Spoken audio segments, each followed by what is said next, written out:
I've been growing my business for the last 4 years. And besides paying for the absolute necessities, I've reinvested everything back into my business. Mm-hmm. We're finally in a comfortable spot, and I was curious when would be an appropriate time for me to start paying myself more than the bare minimum. You'll know when you know.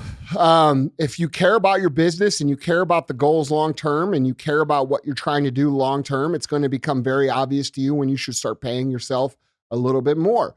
Now, people come to this decision with great anxiety because for me, in the beginning of my business, the first 3 years, we didn't take any money. I'm not saying we didn't take $1, like we might have went and bought McDonald's or something, right? But it wasn't like we were getting paid. Right. Then for the next 7 years, we made $695 a month. Okay. For $58,000 total for the first 10 years. And that sounds pretty bad because it was pretty bad. And I was pretty bad. And you should take this as an indicator that you are probably smarter than me. And if I can do all this crazy, this is kind of the premise of the whole fucking thing. Yeah. All right. I'm an idiot. And I figured it the fuck out. So I'm pretty confident that you could figure it out too. But I had a lot of anxiety that 11th year when I went to pay myself something that was appropriate. And what people miss is during that year 5, 6, 7, 8, 9, we could have paid ourselves, but we chose to reinvest. And so when I tell the story, sometimes it sounds like, oh, we were failing so bad. Struggling for 10 years straight. And some, and just like everybody, we like to make our story sound a little bit better. And, sometimes I forget to mention that, in year 6, 7, 8, 9, and 10, we were reinvesting heavily and foregoing paying ourselves to get our business up and running. And that's a very important detail that I need to be better about sharing because it's the truth. Yeah. And like knowing that you could have took more. Yes. But and and that's very important for people to understand. Because a lot of people will ask me, they're like, well, how'd you open 10 stores in 10 years if you didn't get paid? Well, that's how I did it. Exactly. I didn't get paid. So you have to understand that, any money that you take personally is money that you're not investing in your business. And it's growth that your competitor may possibly be getting over you. With that being said, there's a quality of life aspect to this. Like, how long and how willing are you to do without to achieve your goal? I think that's the ultimate question here. Personally, looking back, looking back from where I'm at now, because I've sort of achieved all my financial goals that I ever really set for myself at 42, which is weird. But anyhow, when I look back and I look at I look at all the cool things and I look at like this company and I look at, the cool shit I've been able to experience, the properties that I've had, the cars I've had, and all the shit you guys think is the thing. That's not the thing at all. The thing that ultimately is for me, and has become for me is finishing a project that I set out to do. Yeah. And when I walk through my garage and I notice these material things, yes, I think they're cool, but I could easily do without all of them if I could still come to work every day and invest and put in. And so what I'm trying to get you to understand is, don't be in a hurry to go to the material shit because it's cool temporarily. And what will happen is you'll come back to the project and you'll start to find motivation and inspiration in the project. Like for me, my motivation and inspiration is to help build careers and amazing lives for people who have helped me build an amazing career in life. Right.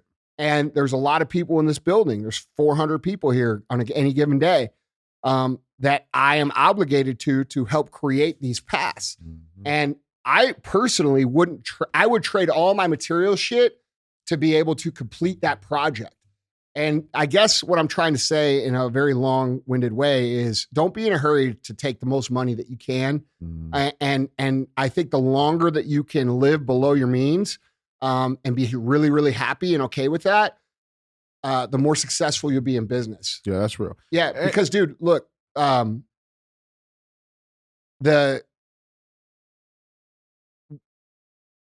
once you're past a certain point of being able to do certain things, all the rest of the shit is diminishing returns. When I could go to dinner with my team and my friends or whoever and float the bill and not like literally care, like if it was $800, I didn't give a fuck. Right. That everything above that, every car, every house, every fucking private jet, all the cool shit that I've been able to experience, it's just cool shit, man. Right. Like, right. and it doesn't define me. Yeah. So you have to understand that if you can be the entrepreneur who lives below, and by the way, I still live way below my means, believe it or not. And that's another thing. I would set a rule, like set your rule. You know, my rule has always been fun shit for me is 10% of my income. That was going to be my follow-up. Okay. Man. It's like, should we attach that percentage, right? So I've always learned to live on 10% of my income. I still follow that rule. Right. Okay. People think about like, well, how the fuck is that possible? Yeah. Well, I mean, that's what happens when you're running a business that gets to a certain scale.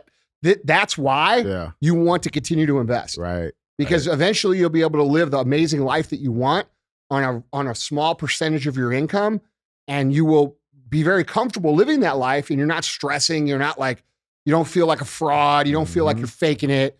You don't feel like, because I felt like that before. Everybody feels like that. You know what I'm saying? So if you are responsible, it's just like with 75 Hard. When you do all the shit that you know you're supposed to do, it makes you feel good. Right. So when you're living below your means and you're investing in the things you know that are going to pay off later, that's the right way to do it. Right. And you can have a lot of peace operating your business that way.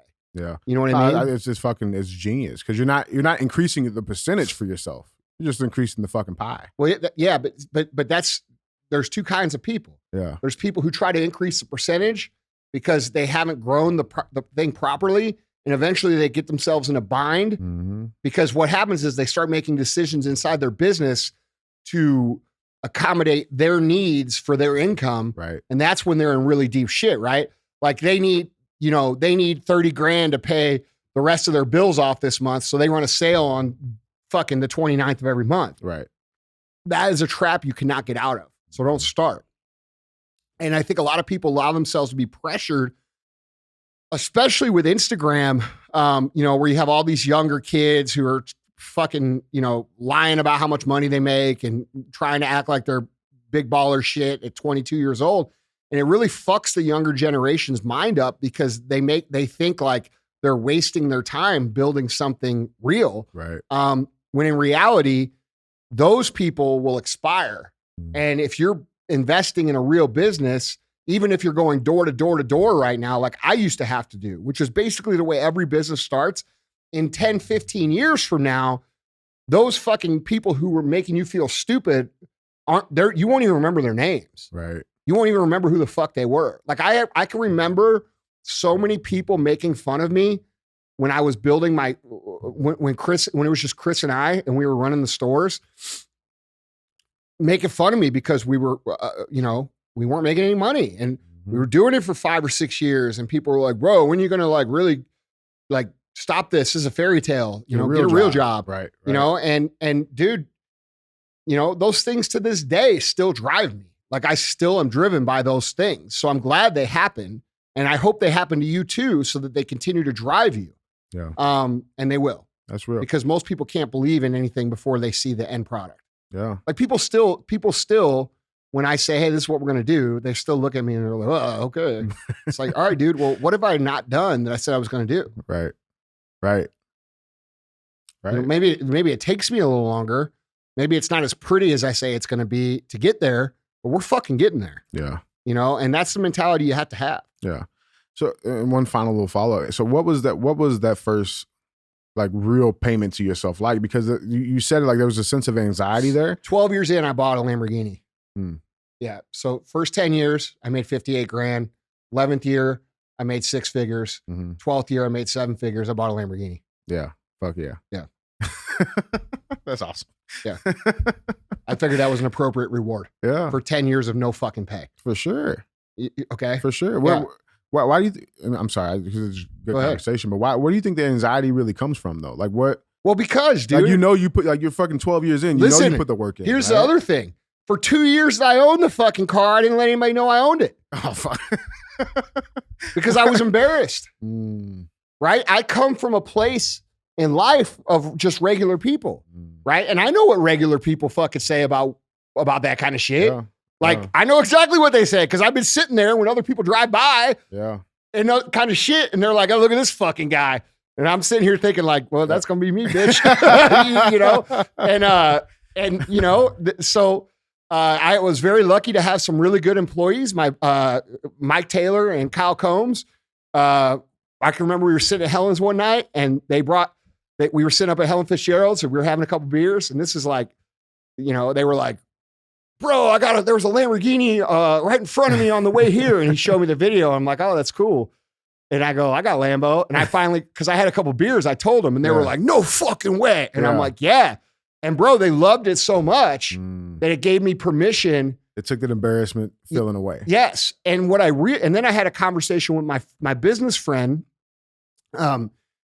who also drove, he drove nice cars. And I said, hey dude, like, what do you do with employees that like hate on you for that shit? And he goes, do you really want employees that hate success? And I'm like, no, I don't. Yeah. And it changed my perspective. Yep. So, there's a growing process there. Yeah. Now I know everywhere I go, like if I'm driving one of my cars and I pull up somewhere, I know there's a percentage of people who are inspired.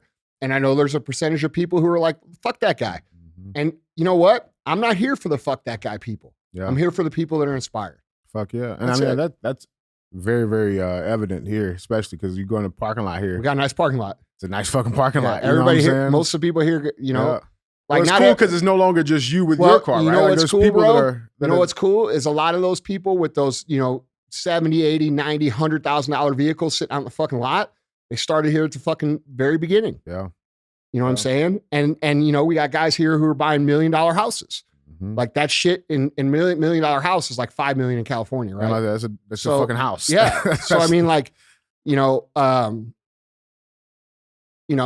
guess $1 million house doesn't sound as cool as it used to, but I mean, we throw in the Putin price hike, huh? Biden's economy. Yeah, but you guys get what I'm saying. They're buying adult houses, like not fucking little Cracker Jack houses. Right, These are like nice ass fucking. I'm a grown adult, badass fucking places to live. Fuck yeah. Yeah, we just happen to live in Missouri. Yeah. So where it's not. It's just cool to see the ripple effect of inspiration, man. You know what I'm saying? It's cool shit to see. Look, dude, I got respect for anybody that is willing to go and put themselves through that period of time where everybody's laughing and everybody's criticizing and everybody's questioning. And everybody's making fun of you. And a lot of you guys, you don't understand where I come from when I get intense and I get angry and like start like talking about like, listen, that all that intensity that I have, that first of all, it comes from a place of love. I want you to fucking win. But second, it comes from a place of reality because I know what it takes to win and it's really fucking hard. Yeah. And it might appear that like for me, it might appear easy, but you got to understand I'm surrounded by fucking, dude, everywhere I look, 10 deep, I'm surrounded by hardworking winner motherfuckers. Right. So the only reason it looks easy for me now is because I paid those dues for 20 something years. Right. You know what I mean? And easy is still relative. Yeah. And it's very, you know what I'm saying? That's right. Like, the problems, you never get rid of your problems. They just change. Right. And, I would rather have the problems I have now than then. And bro, you're with me every day. Like there's days where I fucking melt the fuck down, dude. And, I would love to sit here and pretend like I'm one of these other guys that pretends like I'm all fucking collected all the time and this and that. But like, dude, look, I'm a human. Like I lose my temper sometimes. Sometimes I say shit that I don't mean. The one good thing about me is that I'll think about it for the next however long it takes until I realize if I was actually wrong or right. And you know what I do when I realize I was wrong? I apologize. You know what I do when I realize I was right? I go and I say, hey, bro, look, I went too hard on you. But here's the point. We should got this and this. Yeah. And so, dude, I'm working to be better every single day. Yeah. And it's hard. It's hard for anybody that's working to be better in any regard. But if you're out there trying to build a business and you're at that beginning level and you're just starting to get paid, I would proceed with caution. You know what I'm saying?